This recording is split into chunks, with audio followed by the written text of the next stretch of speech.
on 13th of August, and this is a special thing because we have a guest presenter tonight, Dr. Mavish. She will be joining shortly. So we'll start off with a poll. This is a pre-test, and then there will be a presentation by Dr. Mavish, and subsequently we'll see if we have time, we can share some more questions. So Sharif, can we have the first poll? So I hope all of you can see the, we started to have answers right away.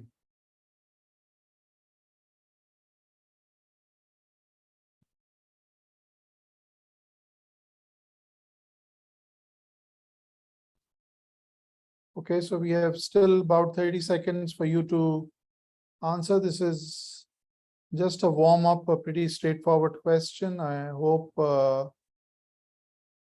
most of you will be able to answer this one and then set the stage for further discussion.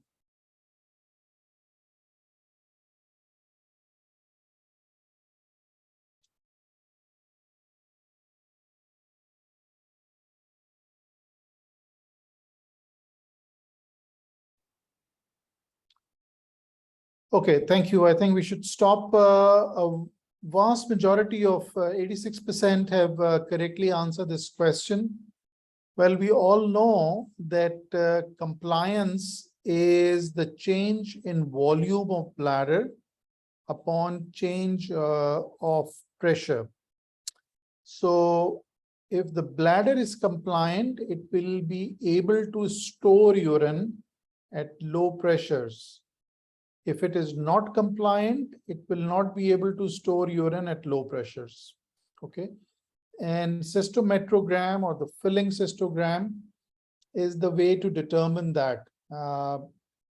As you fill in, you would determine the volume, and in that particular volume, we'll see how the bladder pressures are behaving. And this is a reflection of bladder compliance. So I think a pretty straightforward question. Let's so almost over 80% were correct in answering this question. Let's move on to the next question.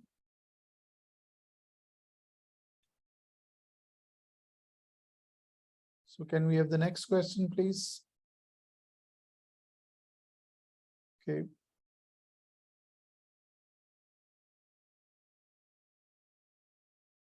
This question is about detrusor pressure, and you have 5 options.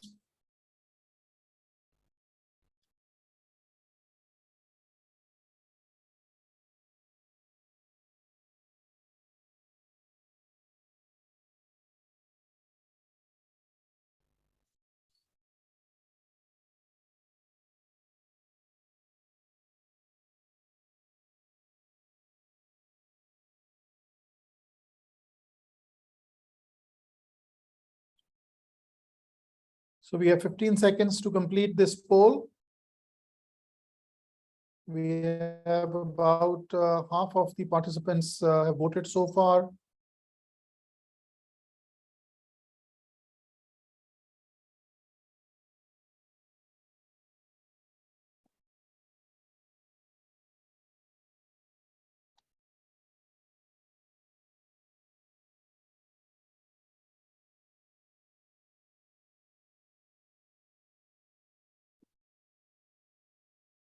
Okay, I think we should stop the poll now. Thank you.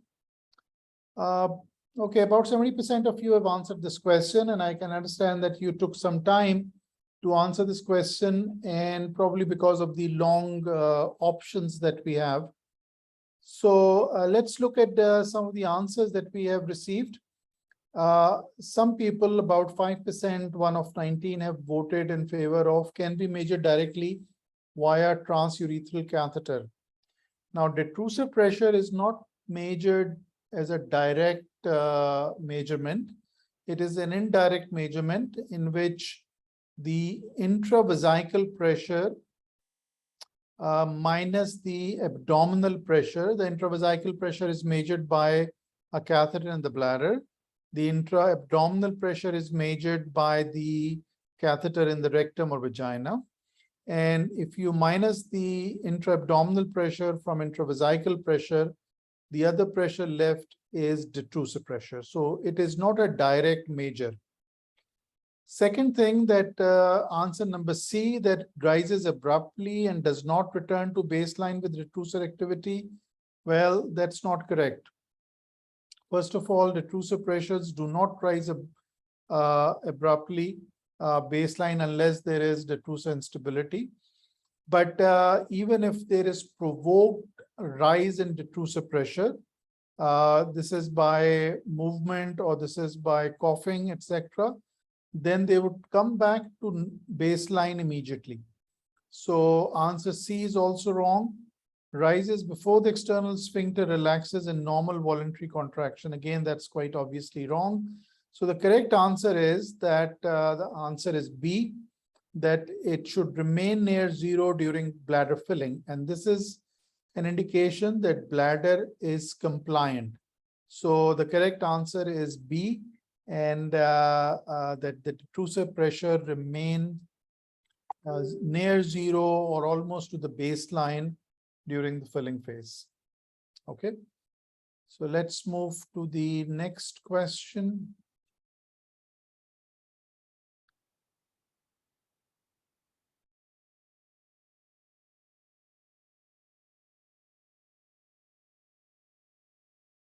Okay, so please answer the question now.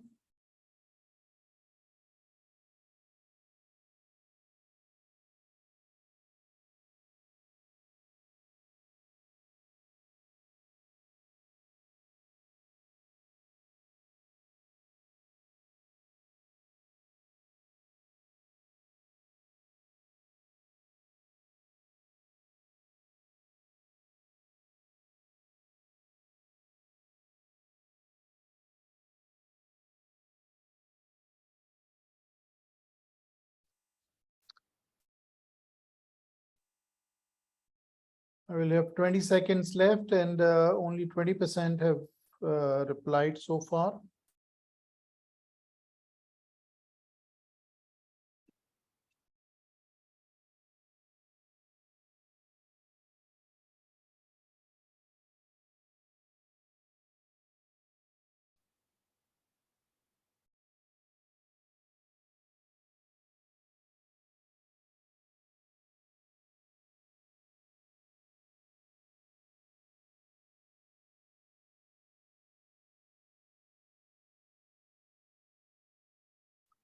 Okay, I think we can stop the poll now. And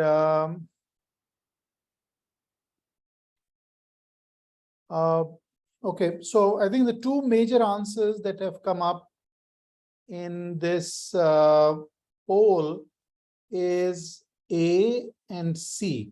And very few of one or two of you have answered B and D as well. But before I tell you the correct answer, I think it's important to understand that the DO is something that you do observe during the filling phase of cystometrogram. It is not synonymous with overactive bladder. Overactive bladder is a clinical diagnosis in which there is urgency incontinence. So that symptom alone is the hallmark of overactive bladder. And in a situation where you have an anxious lady, detrusor overactivity is observed, and although it can also be seen in asymptomatic men and women during the cystometrogram. So the correct answer is C. However,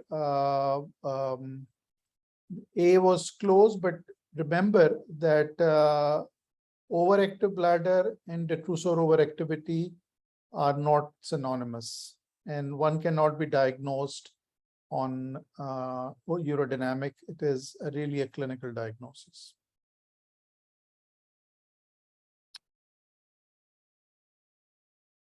Okay. Let's move on to question number 4.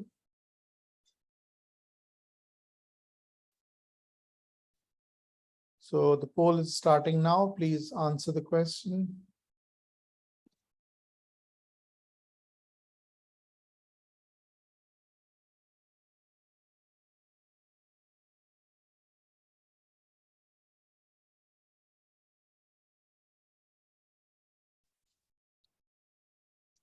Again, I think this is a pretty straightforward question, and I'm expecting over 80% to answer it correctly.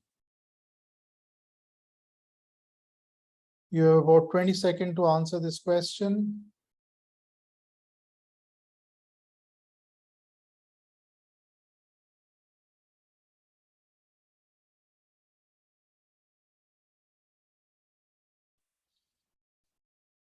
Just over half of you have so far answered. There are 31 participants at the moment. However, at least 10 are not answering the questions. I think almost 70% have answered. Let's stop the poll now. Thank you. Okay. So again, let's look at some of the choices and some of the answers that you have given, and let's come to a conclusion. Okay, vast majority have voted C. Some of you have voted D, E, and B. Now, bladder outlet obstruction is what would happen. Just think that you have a reservoir which is supposed to store and empty. Now, if it has the ability to empty and it is not being able to empty itself because of an outlet obstruction, what would be the consequence? The consequence would be that the detrusor is contracting, is trying to push the urine out. The outlet is not letting it happen. So what you would observe that there would be high pressure and poor flow or no flow or low flow. Okay, so answer D, that impaired detrusor contractility. Impaired detrusor contractility in the face of outlet obstruction, yes, but we are not talking about that situation. We are talking about detrusor, the outlet obstruction, and outlet obstruction is not detrusor failure. So the consequence would be same, that you have a person who is unable to pee. There is significant post-void residue, which will happen in detrusor, the outlet obstruction, as well as detrusor failure. But the in outlet obstruction, the detrusor pressure would be good. There will be high pressure often. This will be a consequence in the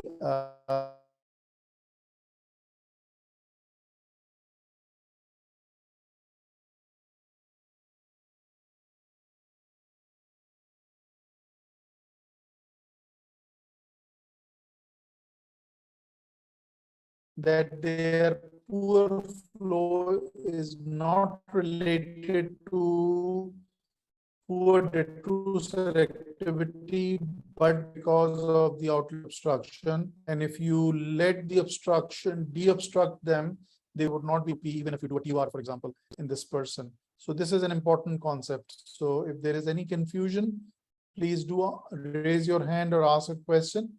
Otherwise, we'll move on to the next one.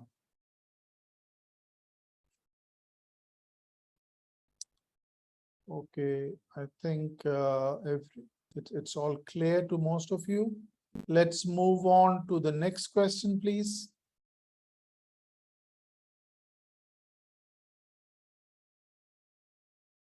Sharif, can you share the next poll, please? Okay. I'll share my slide as well. So this is a question about video urodynamics.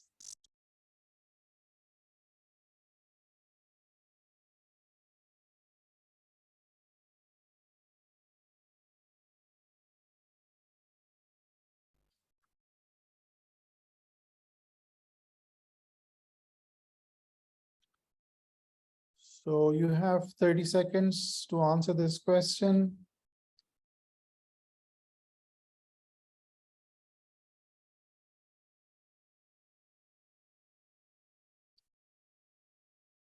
Fifteen seconds.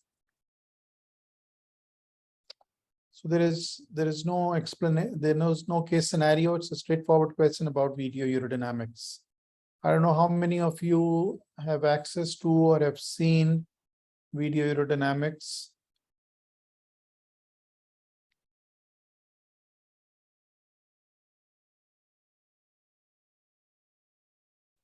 Okay, let's stop the poll now. About 2/3 have voted so far.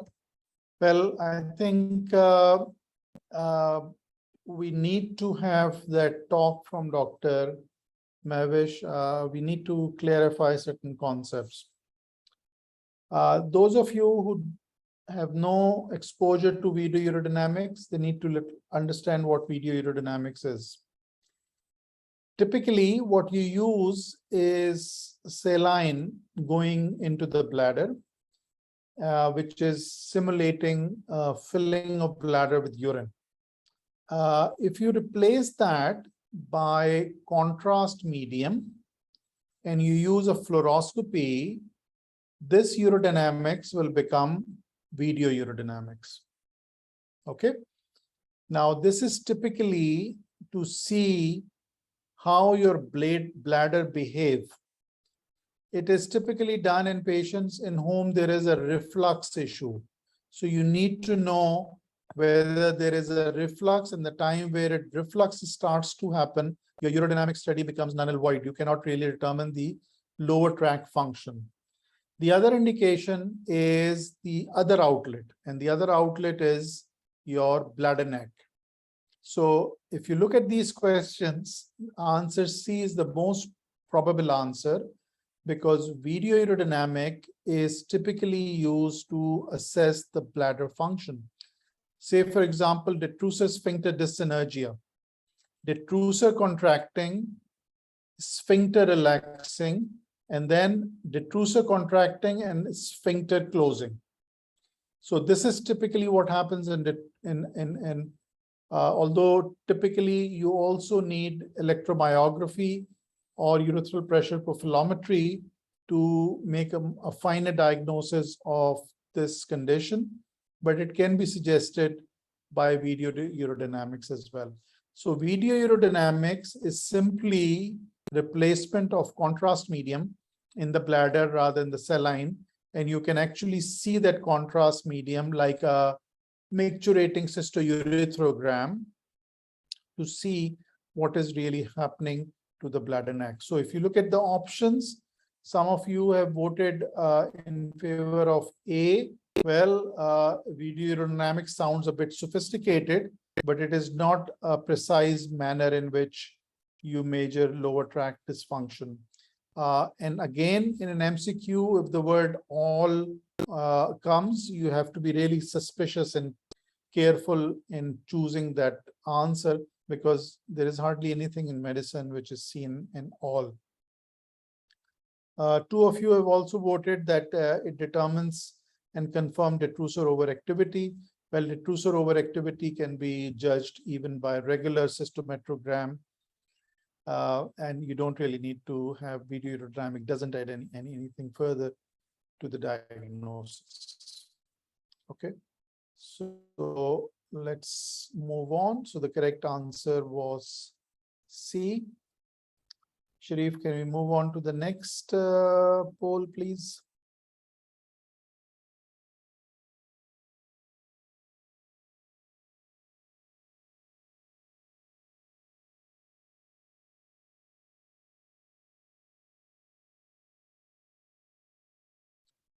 Okay.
Okay, I think we can end poll now. Well, I think I'm happy that this was a slightly difficult question compared to what we had so far, but majority of you have correctly voted C as an option. Any observation? Anyone would like to comment on this? Kindly raise your hand or come to the chat box.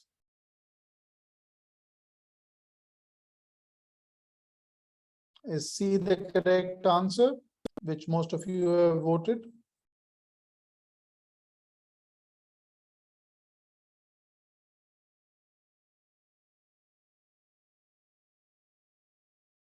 Any observations? No? Okay. Well, I think this was slightly difficult, and particularly those of you who do not have a direct exposure of urodynamics. Well, the leak point pressure and the maximum urethral closure pressures are important parameters, but they are not the most important thing in the diagnosis of stress urinary incontinence. The correct answer in this poll is D, that it should not be used as a single factor to grade the severity of incontinence. So there are so many other factors, and video aerodynamics is also helpful in this regard. Let's move on to the last question before we can have Dr. Mavish's presentation. So last question on the poll. It's a long question. I'll give you a little extra time.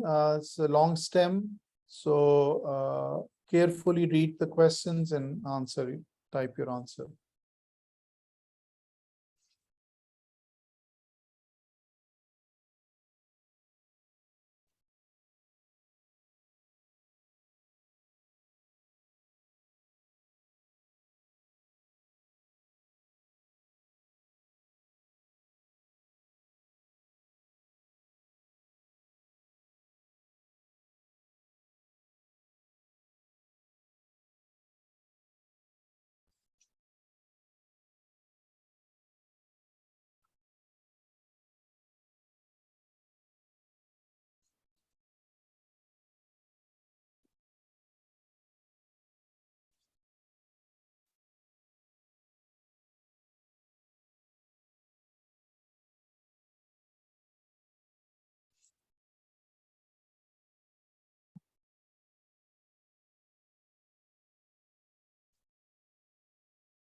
Okay, I'll give another 10 seconds before you can complete the poll. Less than half of you have so far voted. I can see that it's a bit long question and longish answers, but so 5 seconds and we'll close the poll. Okay, thank you very much. And poll now, please. Right. So I think this again is basically encompassing the concept of urodynamics. Now, please remember that urodynamics is a sophisticated way of determining the lower urinary tract dysfunction, but it is not the top investigation for a diagnosis. So if everything fails, you have to go to urodynamics. That's the wrong concept. The important thing to remember is that for particularly SUI, your patient needs urodynamics when you are considering a surgical treatment or correction of stress urinary incontinence, so that you can exclude some of the other factors for urinary incontinence. So of these, majority have voted A and correctly have voted A. Whereas some of you have said that in predicting, urodynamics does not predict outcome of surgical intervention for urinary incontinence. So I think about 57% have voted A, and they are right in choosing. So urodynamics is not indicated in every patient with lower tract dysfunction, but urodynamics is definitely indicated in the evaluation of patients who are undergoing a surgical correction. So I'll stop here, and we will be happy to take questions or any suggestions or observation from any of the audience. So please raise hand, and Sharif is going to open up your mic and you can share your views.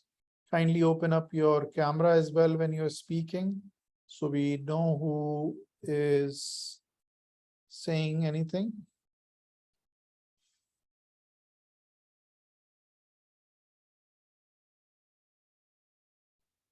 So there's a significant quiet among the audience today, which is not very typical. So it seems like urodynamics is not something that you guys are very comfortable with. So I think, or if there are suggestions from the audience, should we have more talks on urodynamics, or maybe a virtual workshop on urodynamics? Would the delegates like to have one? Okay, so there's only one couple of people now saying yes. Right, I'm still waiting for Dr. Mavish to join in. Unfortunately, she is inadvertently occupied somewhere, and she has sent a message that she Dr. Mavish is here, sir. Oh, Dr. Mavish is here. Wonderful. So, Sharif, can you share her presentation?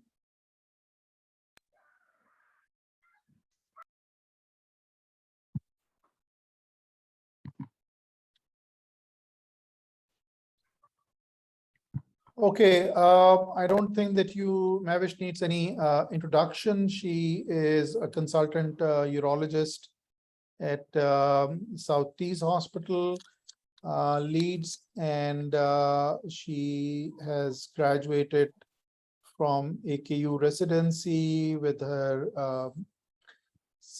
further surgical training, urological training in UK, and subsequently with a fellowship from UCL. Now she's a consultant urologist, and she's going to talk about urodynamics, indication, techniques, and interpretation. Mavish, before you join in, we had a poll of 7 questions, various scenarios, the one that I shared with you as well. And you'll be happy to note that except for the one question, vast majority was correctly answered by our audience. So they have a little background to your talk. Please proceed. Thank you very much for being here tonight. Thank you very much. Good evening, and first of all, please accept my apologies. Thank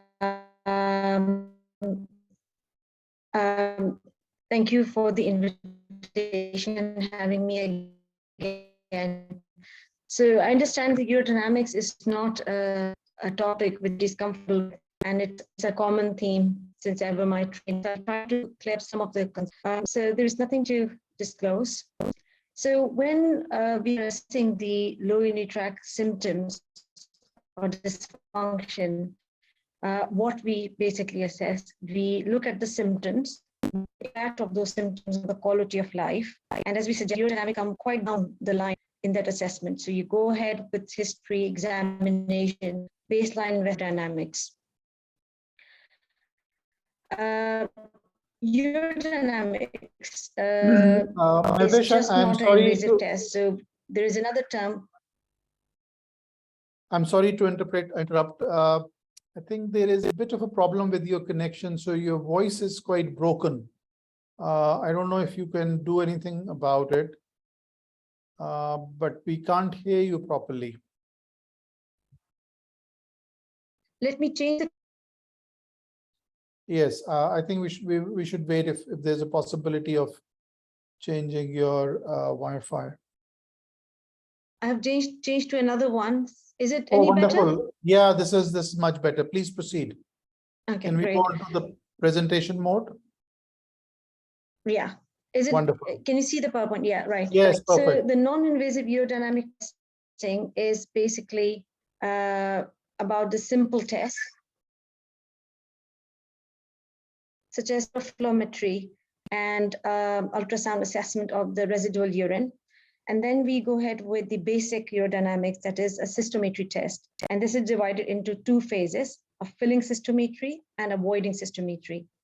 And going forward, we have complex urodynamics, which involves video testing and the urethral pressure profile.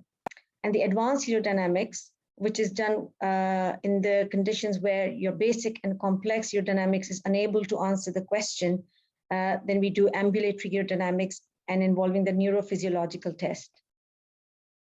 So this is how the historic urodynamics look like. This is called as a cast distance, and the modified version of that is a flow test. And this is how the urodynamics look like when an American urologist called as Professor Delton started doing urodynamics. This is a picture of him doing a urodynamics in a spinal injury patient.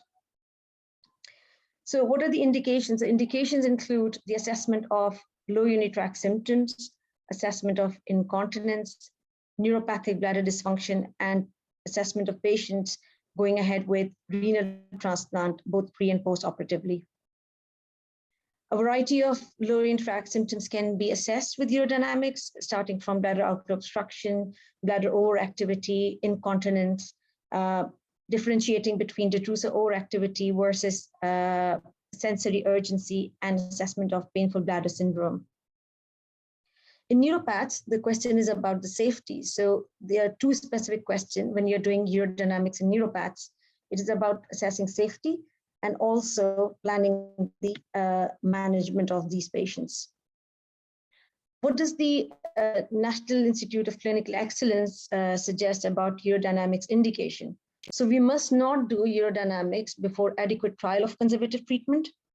And we should consider doing urodynamics if the conservative measures fail and you are trying to differentiate between the type of incontinence, you're trying to exclude voiding dysfunction, and there is also a presence of anterior prolapse.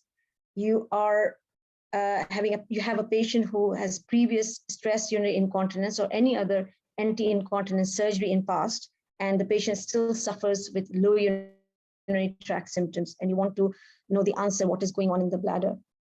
So the third one is quite interesting, which says, do not perform urodynamics in patients with pure isolated stress urinary incontinence. And it has been a matter of debate for years, purely because it's really hard to say if it is pure isolated stress incontinence or not, because yes, you can get some answers from history and some from examination, but when you're proceeding towards an intervention, in my mind, you should be clear about what type of incontinence you're dealing with. If there is an effect on your management, effect on the outcome of your surgery, but also there is a huge impact in terms of the medical legal aspect, because you have no ground to say that you have done a surgery in a patient with stress urinary incontinence if you have not done a urodynamics, because you don't have a clear-cut evidence on the paper. And then the NICE also suggests that if you cannot get the answer from the standard and complex urodynamics, consider doing ambulatory. So ambulatory should be considered in only a handful of patients, number of patients. So this is the good urodynamic practice guideline. I will not spend too long on it. It just says that you should have a clear indication, which obviously is a sensible thing to do. And you should have some relevant investigations before doing urodynamics. You should follow quality controls and perform complete documentation. And we should do a critical reporting of the result, because obviously this is a invasive test. So you want to get it right the first time. So as I said earlier, before requesting a urodynamics, you should have a question. Why you are doing the why this study, why you're doing the urodynamics, what you're trying to achieve, and how it is going to impact your patient's management. You start with the flow rate, as we always do. We do a bladder diary, ideally a 3-day bladder diary that look at the fluid intake, the functional capacity of the bladder. And it's really important to exclude something called as nocturnal polyuria, especially if you're dealing with elderly population, because obviously their treatment and the management of nocturnal polyuria is quite different. You should have adequate time for consultation and explain the result and management to the patient. And then we have to discuss about who should conduct it. Is it only the doctor? For example, in my setting, the specialist nurses also perform urodynamics. And the idea is whoever is performing urodynamics should be adequately trained. Again, this is quite a busy slide. It's just saying exactly the same thing that we have just discussed, so I'm not going to spend too long. Right, so on the day of urodynamics, when you have decided you're going to do urodynamics now, you have the right patient, you have the right indication, you will brief the team, you will tell what patients you're going to do, especially in case of high-risk patient, neuropaths, you have to tell the team about what you need. And I'll tell you later about why I'm saying this. Urine dipstick or microscopy, it is, again, a question that has several answers, a gray area. And we have done a study to look at which patients should have a microscopy and culture before urodynamics. Ideally, the patient who have got indwelling catheters, patient who are neuropaths, history of recurrent urinary tract infections, or patients with high post-void residual, are the patients who are at high risk of post-investigation urosepsis. So we should consider doing the urine dipstick on that. And similarly, for antibiotics, it is not routinely indicated to prescribe antibiotic before urodynamics. I would give my vote towards consent because again, it's an invasive investigation, so we must do a written consent for this investigation. And we should try to make our patient at ease because the aim is to reproduce the symptoms. So try to make the procedure and the environment as calm and collected as possible because you want your patient to open up and perform and reproduce the symptoms and communicate the patient throughout the investigation. Ideally, a urodynamics room should not look like this. Those who have been trained in AQU exactly know what I'm talking about. So nobody should be knocking on the door or entering and exiting the room. So it should be a peaceful environment. Patients should have the privacy so they feel comfortable during the procedure. Right, so talking about the equipment, so these are the two pressure transducer lines that we use for multi-channel investigation, cystometry. The blue one is the vesical line, vesical pressure transducer line, and it's easy to remember. So blue is for bladder and the red is for rectum. And the rectal line, as you can see, has a small balloon that we insert into the rectum. In females, sometimes it can also be introduced into the vagina. But again, in my practice, I always try to use rectal pressures. This is just to show you the equipment of urodynamics. Here you can see the C-arm, which is required when you are using fluoroscopy for video urodynamic study. This is your monitor for the fluoroscopic images, and you can see the urodynamics machine right here. This is a picture from an American setup. So exactly you can see they have got stirrups. In general, we have got a straight supine table that can actually tilt and can stand up as well, because we tend to do urodynamics both in supine and standing position. Going towards the setting up the equipment. So we have to set the pressure lines to 0. And this is a very important MCQ question as well. So what zero pressure you're talking about? So you're talking about the zeroing to the atmospheric pressure, not to the patient. And you calibrate the transducers. And I am, sorry for the interruption.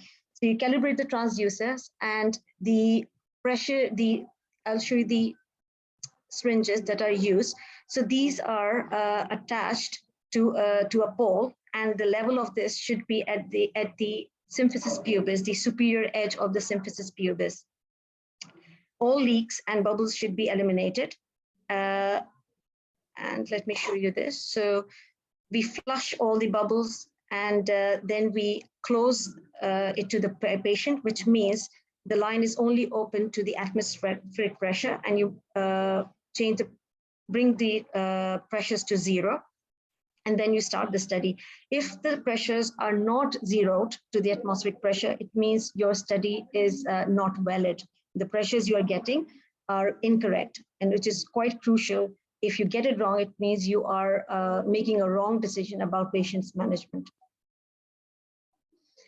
So the International Continence Society recommend that the resting value for abdominal, intravesical, and detrusor pressure are in a typical range, and you should record a live reading of these pressures. Minor variation with breathing or talking can be acceptable, but it's good, and it's a very good practice to actually mark and annotate this when you are doing the study. So if somebody retrospectively looked at those traces, they can identify that the variation in the pressures is because of the breathing or movement or talking. We should ask the patient to cough every 1 minute or every 50 ml filling volume. And we should ask the patient to cough immediately before voiding and immediately after voiding. Why we do that, I'll show you in a minute, but the idea is just to demonstrate that the lines were in place throughout the study and when the patient completed the voiding, which means that all the readings on the tracing paper are valid. So the vesical and abdominal pressure should be positive. It can vary anywhere between 5 to 50 centimeters of water. It depends on the position of the patient's sitting, standing, or supine. But the detrusor pressure, which is actually the subtraction value of the vesical and abdominal pressure, should not vary more than -5 to +10. That's a normal value. And what we have to see is the equal transmission. When we ask the patient to cough, the fluctuation or the deviation of the pressure line should be equal both for the vesical and the abdominal pressure. Right, so how do we interpret the tracing? As we all know, the function of the bladder is to store. So during the filling phase, we look at the sensation. We ask for 3 sensations, which is the first sensation, second sensation, and third sensation, where the third sensation is when the patient is ready to void, comfortable, but ready to void. Then the second thing is compliance, which means how the bladder muscles respond to the change in the volume of the fluid in the bladder. So that is compliance. So in a normal bladder, it should not change. There should be no deviation in the detrusor pressure. And then there is the assessment of capacity, which is known as the cystometric capacity. And then you look at the change in the detrusor pressure. If there is any change, it will indicate a detrusor overactivity. And assessing the urine leak. During the voiding, we look at the voiding pressure, which means how the detrusor pressure change when you command the patient or request the patient to void. And when the patient is voiding, we look at the detrusor pressure, which is called as the P-det at Qmax, which is the maximum detrusor pressure at the maximum flow. And then we note the flow rate as well. So this is just a sort of a acronym you can use. The 9 C's of pressure flow urodynamics is useful for exams and just to remind yourself what you're looking at. Now, so just an example of a normal urodynamic trace. So you can see there are various different lines. Ideally, it should look like that, but we should not only be deceived by the color of the lines. Ideally, the blue should be bladder, red should be abdomen because of the rectal pressure, and the green is the detrusor pressure. So this is how ideally it should look like. The vesical pressure is 0, and you can see the abdominal is 0. So when we start of the study, both are 0, which means you are getting no reading at detrusor. That's how it should ideally look like. It can vary, as we suggested before in the previous slides, but the transmission of the vesical and the abdominal pressure should be equal. You can see the Coffis mark here, and then you can see it's quite nicely annotated. You can see there's a first sensation. So you talk through the procedure and the patient will tell us, yes, I have a little bit of sensation in the bladder. So that's the first sensation.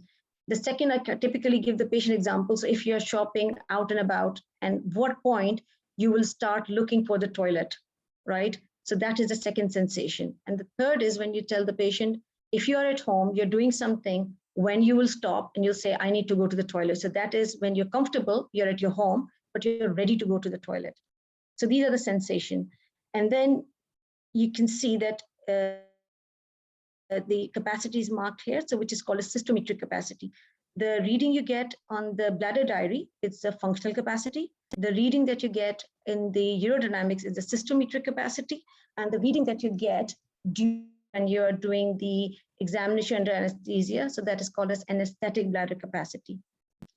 Now you can see this is the command to void, where the green line goes up, right? And the flow, you can see the flow here. So the flow is 17 ml per second, and the detrusor pressure here is 54 centimeter of water. So this is the P-det at Qmax, right?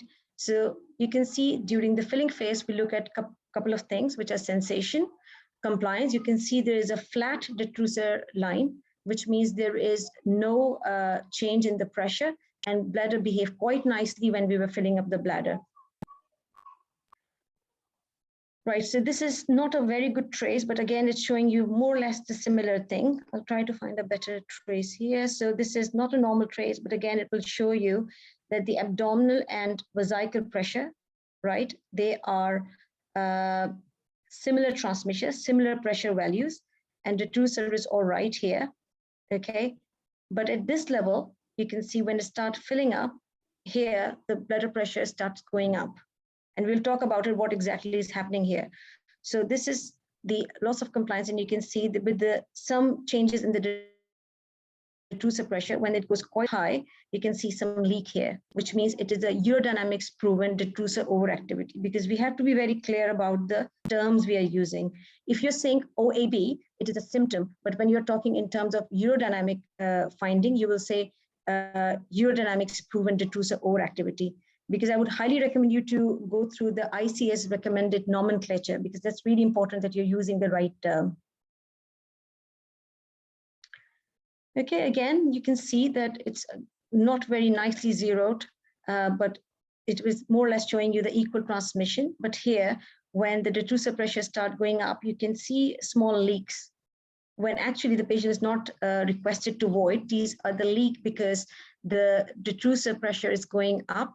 And this is what we call as detrusor overactivity. So ideally in a normal bladder, the bladder should not respond to the changes in the volume in the bladder, but because this is not a normal trace, the patient has symptoms of overactivity. And what urodynamics is demonstrating is that the detrusor pressure is going up when the bladder is filling. Right, so that's another one. Let me see, I found. Right. So you can see here that is a classic example of loss of compliance, where you can see that the detrusor pressure is going up. What we generally tend to do is we stop the filling, and then we assess if it is going down or not. If it continue to rise or stay where it is, then we say there is a loss of compliance in this bladder, is a non-compliant bladder. Right, a little bit about a term that you will come across quite a lot in the exam in your practice, which is the BOOI, or Bladder Outlet Obstruction Index, or also called as Abram-Griffiths nomogram. The formula is PDAT at Qmax minus 2 times of Qmax. So this is a formula. So sometimes the machine generates on its own, but it's good that you try to calculate it yourself. And when you get the value on this nomogram, some of the machine actually print that nomogram off, but sometimes you have to calculate. And the value is, if this formula give you a value of more than 40, the patient has definite bladder outflow obstruction. 20 to 40 is equivocal, and less than 20 is unobstructed. It's a formula you definitely need to know it. You cannot really avoid this formula. You need to know this. Right, so this is again a trace to show you that equal transmission in the vesical line and abdominal line, and there is no changes. There's a minor variation which we can actually ignore. This could be the patient talking or moving or breathing. But when the patient has a command to void, you can see that there's a very high detrusor pressure. The patient has mounted quite a high detrusor pressure, but the flow is quite minimal. It is also called as a high pressure, low flow system, which means there's an obstruction. If you're doing a urodynamic study with the video provision with fluoroscopy, you can see that the patient is unable to void or just trickling the urine. According to the EAU guidelines, you should not do a routine urodynamics for assessment of bladder outflow obstruction. It is recommended to do it in less than 50 or more than 80, or if your patient doesn't have typical symptoms of BOO. So it is not for your usual middle-aged men who presents with LUTS. Right, again, there is a trace to show you. This is a vesical pressure, this is the abdominal pressure, and you can see there is a detrusor pressure and there is an involuntary detrusor contraction. The idea of having a fluoroscopy is to determine how the detrusor contractions are actually affecting the upper tract. Because in a minute, I'll be talking about something about how the non-compliant and or poorly compliant bladder with detrusor overactivity can affect the renal functions and upper tract overall. So this is one of my urodynamic trace where you can see that there is a vesical pressure on the top, then detrusor pressure. This is typical NHS ink, printer ink, where you cannot differentiate in any color, really. So you have to read what colors are there. So there's abdominal pressure, vesical pressure, and then this one is the detrusor pressure. You can see that my patient was quite chatty. He was just talking, and then we asked the patient to cough several times. As I said, every 1 minute or every 50 ml of filling volume.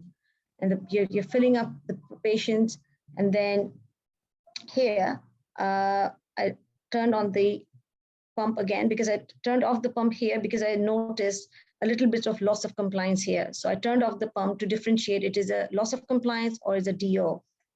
The pump was on again. And as we go along, you can see several spikes, even in the absence of patients talking or moving. There's small spikes, which are the detrusor overactivity pressures. And here is the command to void, where you can see the patient has a fairly low detrusor pressure. And so it's a low flow, low pressure system. The Qmax is 9.5. So just to demonstrate how important it is to annotate your study and basically put it in a way that if somebody else is looking at your traces, they understand what you tried to do there. In female, however, you cannot use the BOI index. There's a urodynamic suggestion, the values that are suggested.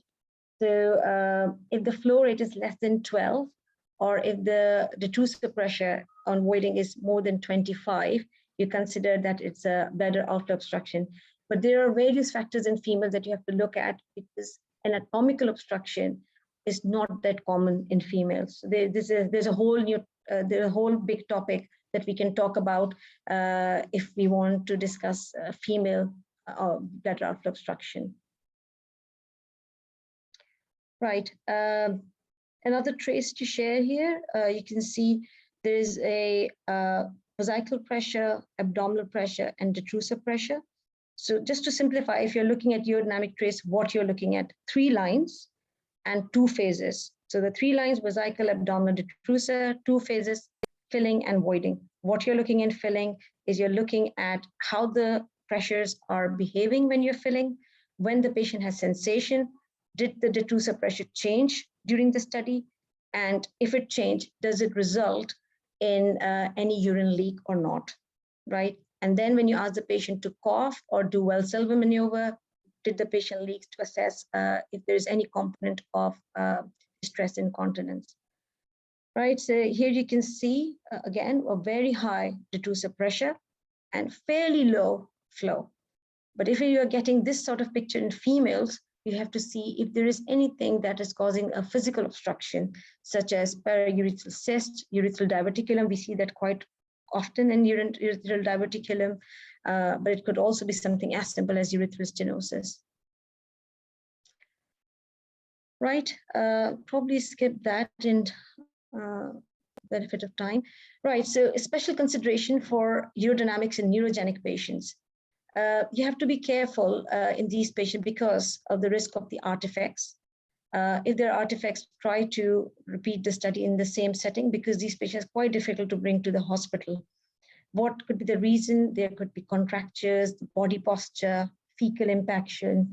We need to be, as a doctors or the healthcare practitioner, be aware of is the risk of autonomic dysreflexia. Again, it's a separate topic. We can talk about it later. But autonomic dysreflexia is something that is classified as a medical emergency.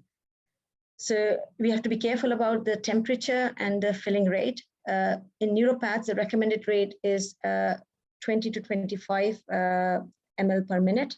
And it should be a normal body temperature fluid. We should not use a too cold fluid. And is recommended to do a video urodynamic study in these patients. Right, so what is autonomic dysreflexia? It is the overstimulation of sympathetic nervous system below the level of lesion in response to a noxious stimulus, and that gives the autonomic symptoms. A noxious stimulus, it could be pain, it could be a blocked catheter, it could be a fecal impaction, it could be a variety of things, but whatever just stimulate the sympathetic system, it can lead to autonomic dysreflexia. So lesion above T6 causes this kind of stimulation that leads to the excitation of splanchnic nerves and causes dysreflexia. Patient often start by saying, I have got a headache, blurring of vision, and as I suggested, when you're doing briefing and you have a patient with T6 above lesion, you will say that we should have a monitored room, we should have an emergency trolley, we should have the antihypertensive ready to deal with the situation and adequate help at hand. We should avoid over-distending the bladder in these patients, and we should try to do a quick study and with adequate support available. Again, the one important point here, going back, if you think your patient is starting to have autonomic dysreflexia, the safest thing is to stop the study. Stop the study, empty the bladder, whether you are experiencing this during flexible cystoscopy, during catheterization, whatever intervention you're doing, just stop the intervention, empty the bladder, or remove the stimulus, whatever the stimulus could be. As I suggested earlier, the aim of management of this neurogenic bladder is to assess bladder safety or safe management of the bladder and achieving the containment or the continence of these patients. But the top priority in these patients is to restore the lower urinary tract function. You can see what happened here. So if you are not doing a fluoroscopic guided urodynamics and you just saw a detrusor overactivity on a trace, but you don't know exactly what is happening in the bladder, this could be something that you can miss, because this is quite a poorly compliant bladder where it is just literally transmitting all the pressure in the upper tract, and the patient can literally have renal failure in no time. And as we all know about the famous Stoffel's law, there is no such thing as a safe or unsafe bladder, only safe or unsafe management. So that is really crucial to provide a safe management to our neuropathic patients. In conclusions, the patient should have a systemic baseline assessment, as Prof. Ahmad was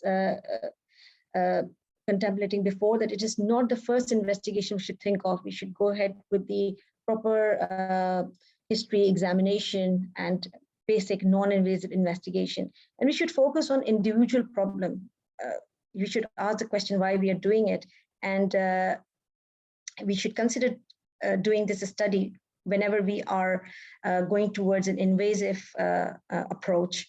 And urodynamic recording quality must be ensured, again, because if you're doing an invasive test, you should be doing it correctly, so you don't need to repeat this test.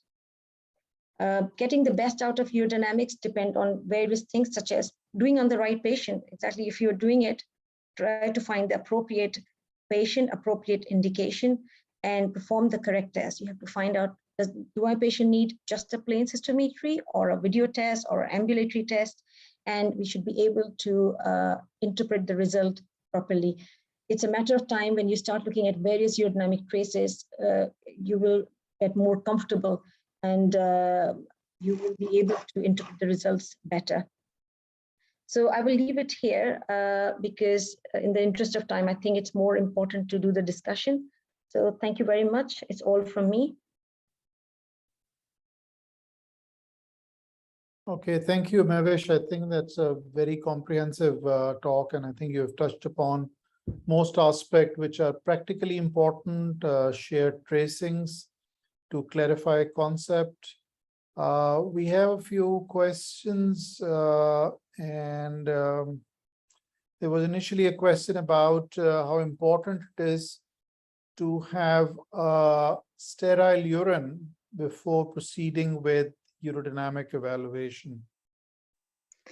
It's a very good question. In the routine practice, we do not need to do a urine microscopy or culture for these patients.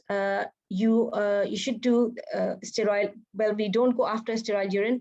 The only time we should be doing the investigation, such as microscopy or culture, is if your patient is symptomatic, or if the patient has history of recurrent UTI or indwelling catheter. Even with the indwelling catheter, the recommendation is to give them pre-procedure antibiotic, but we do not necessarily go after a sterile urine culture, a sterile urine. So in the shortest answer is sterile urine only if your patient is symptomatic. You do the test and go after the sterile urine.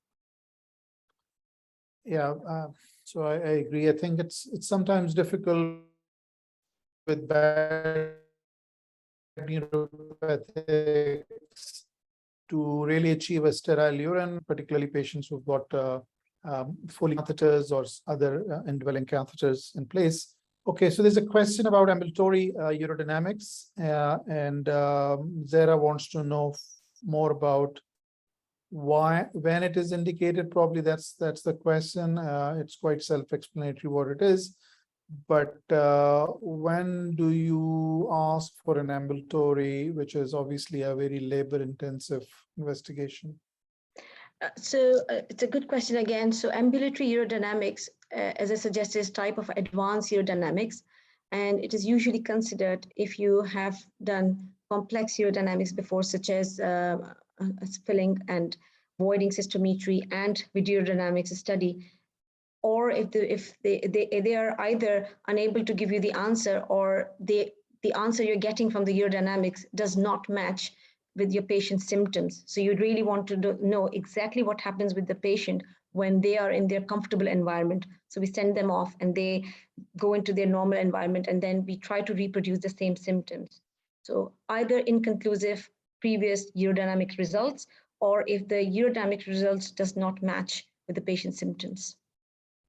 So the famous thing about urodynamics is that if your urodynamic findings do not go with your history, in physical and clinical evaluation, there's something wrong with urodynamics and not with the history. So you need to. Exactly, I agree, definitely. Okay, so there's another question about the detrusor pressures cutoffs. So Rika wants to know what are the detrusor pressure cutoffs for high detrusor pressure, which is an indication of often obstruction with poor flow, and low detrusor pressure, in which you would say that interventional surgery or deobstruction may not be of clinical value. Right. Again, it's a very, very good question. It's so the value, and I'm unable to actually recall which study it came from, but it's the value of 40, like that's a magic number. But again, as a clinician, we don't just look at this number. So 40 centimeter of water is the pressure that we looked at and say this is where we say it's a high pressure where the patient should be considering or the clinician should be counseling towards an intervention. But the Abraham Griff's normogram is another tool that we can use. But overall patient symptoms, so if it is, for example, if it is 38 and your patient is really symptomatic, you would obviously offer them surgery.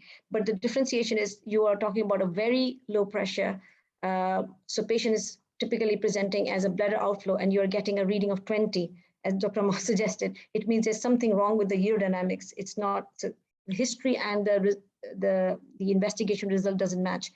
So anything below 40 is acceptable. But when it reaches 40, we should be counseling towards intervention. Right, thank you, Mavish. I think you have very nicely addressed all the questions. Kamran, Kumail, Sajjal, Zera, Chandra, Sayed.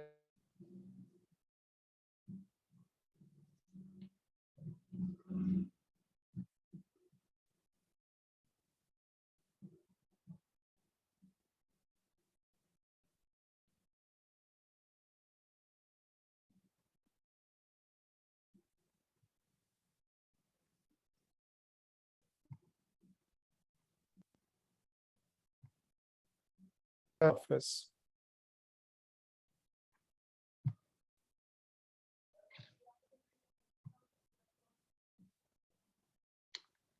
Sorry, I lost the connection for a bit. I'm not sure if I missed something. I can see there is a lot of suggestion about doing more session. I agree.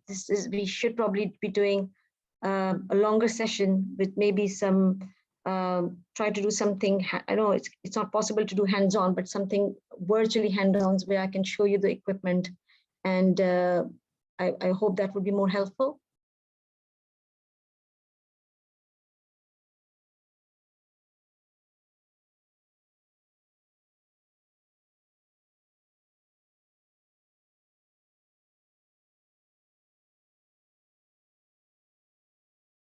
I'm not sure if we have lost Prof. Yes, he has been disconnected actually. That's okay. So I just want to know what everybody think we should be, if we are looking at urodynamics, do you want to address just one area and what that area would be? Shall I bring more traces for you to interpret? Would that be helpful?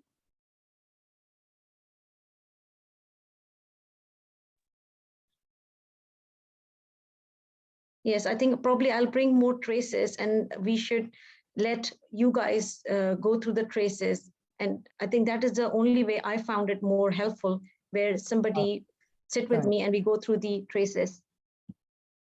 Yeah, sorry, I got muted, but I'm back again. No, I agree. I think traces and clinical scenarios is something that probably would have more clinical relevance, and our trainees probably will benefit more from. So I did suggest in the beginning that we can have a virtual workshop on urodynamics, and I think this is what we can do. So we have a panel and we can have traces, and we can have clinical scenarios. So Rana, you wants to ask a question? Please go ahead. Can you unmute Rana?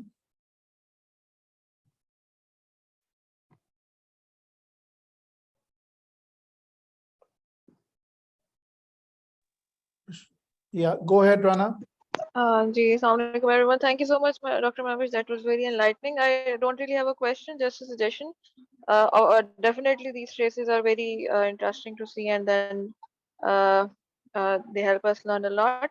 But I think someday we should move on to the next step too. That is to not only just look at these traces, but actually what did you guys do with those patients? Because in this specific part of the world, I've seen that we are a lot weak in managing uh, neurogenic bladders, the patients who present with neuropathic bladders. So the findings and then what were the subsequent management that were done in those patients? Because I could see that there were a lot of very, very interesting traces, but then I wanted to know what did you actually do for those patients, because that will help us in clinically managing those patients.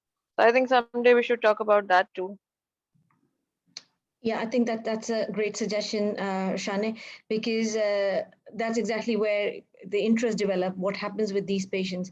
So we can either do a session on neuropaths, because again, neuropaths are quite a big group.